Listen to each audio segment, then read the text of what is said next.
আমি গোলাম, আপনারই গোলাম।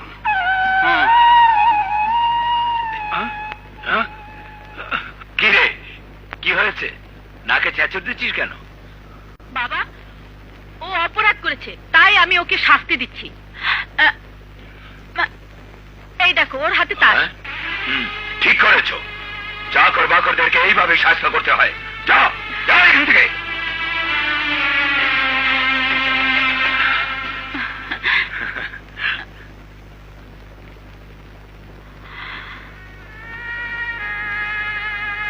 আমি যে তোকে ভালোবেসে ফেলেছি আব্দুল্লাহ, সবাই আমার মনের কথা বুঝে, আর তুই কি কিছুই বুঝিস না?